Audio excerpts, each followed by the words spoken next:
결혼식 우승기념 파티. 축제 분위기에서 빠지지 않는 것, 바로 샴페인이야. 근데 우리가 샴페인인 줄 알고 마셨던 게 샴페인이 아닐 수도 있다는 사실. 혹시 샴페인도 스파클링 와인의 한 종류인 거 알고 있었어? 스파클링 와인은 지역별로 부르는 명칭이 제각각인데, 그 중에 프랑스 샹파뉴 지역에서만 생산하는 스파클링 와인을 샴페인이라 부르지.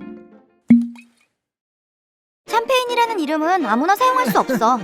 왜냐면 프랑스 정부에서 완전 철저히 엄격히 관리하고 있거든. 3가지 조건을 충족해야만 샴페인이라 부를 수 있는데, 첫째, 프랑스 샹파뉴 지역에서만 생산된 발포성 와인.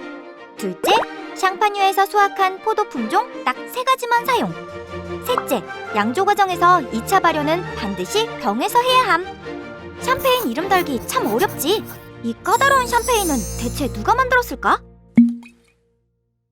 샴페인의 기원을 찾아서 1700년대 프랑스 샹파뉴의 오빌레 수도원으로 가볼까?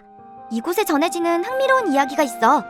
어느 날 맹인이었던 수도사 피에르 페리뇽이 미사에 사용할 와인을 고르려고 와인 저장고인 지하실로 내려갔다지?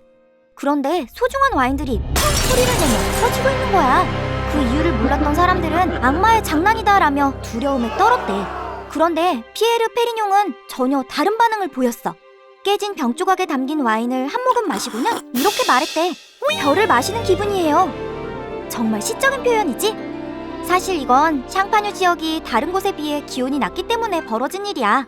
샹파뉴는 프랑스 와인 산지 중 가장 추운 지역에 속하는데, 겨울철 갑자기 낮아진 기온 때문에 발효를 멈춘 와인들이 따뜻한 봄이 되자 발효를 다시 시작하면서 이산화탄소가 발생했고, 그 압력 때문에 병이 터져버린 거였지.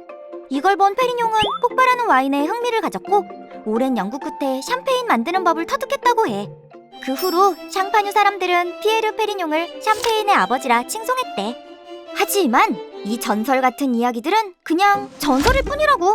페리뇽은 샴페인을 처음 만든 사람도 아니었고 맹인도 아니었어. 한참 후배인 수도승이 교회의 명성을 높이기 위해 과장한 이야기라는 설이 우세하지. 괜히 페리뇽만 거짓말쟁이가 된 것 같은데 샴페인 발전에 큰 공헌을 한 건 맞아. 샴페인을 오랫동안 연구하며 중요한 제조법들을 도입해서 샴페인의 발전에 업적을 남긴 대단한 인물이라고. 그런데 말이야, 페리뇽? 어디서 들어본 것 같지 않아? 파티가 열리면 셀럽들이 한 병씩 들고 있는 거, 007에서 제임스 본드가 맨날 들고 있는 거, 그거! 그래, 럭셔리 샴페인 브랜드 중 하나인 돔 페리뇽. 프랑스 샴페인 브랜드 모에덴 샹동은 평생 최고의 와인을 만들기 위해 헌신했던 수도사 피에르 페리뇽의 정신을 계승하고자 그의 이름을 그대로 사용해 돔 페리뇽을 만들었어.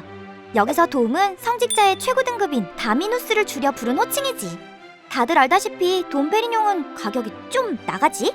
한 병당 20만 원에서 100만 원까지도 하니까. 와우. 돔 페리뇽은 포도 상태가 좋지 않은 해에는 아예 샴페인을 만들지 않는데, 심지어 생산 여부를 단독으로 결정하는 수석 와인 메이커까지 있다고 하니 역시는 역시다. 그치? 셀럽들에게 유난히 사랑받는 술이 샴페인인 거 알지? 루이 15세의 애인 마담 퐁파두르는 하루가 멀다 하고 샴페인을 마셨고, 한 번 잔을 들면 바닥에 내려놓는 법이 없었다고 해. 세기의 배우 마릴린 먼로는 매일 아침 샴페인을 마신다는 희대의 명언을 남기기도 했고, 샴페인으로 목욕을 즐겼다는 썰도 유명하지. 영국의 정치가 윈스턴 처칠은 샴페인을 하루에 2병씩 점심 저녁으로 꼭 챙겨 마셨고, 아끼던 말의 이름마저 그 이름으로 지을 만큼 샴페인 사랑이 대단했어. 아무래도 샴페인은 마성의 매력이 있는 것 같아. 한 번 빠지면 헤어날 수 없어 보이잖아? 쉽게 흉내낼 수 없는 프랑스 샹파뉴만의 고급 와인 샴페인. 꼭 특별한 날에만 샴페인을 마셔야 한다고 생각했다면 그런 생각 넣어도 샴페인 오픈하는 그 순간이 특별한 날이 될 테니까.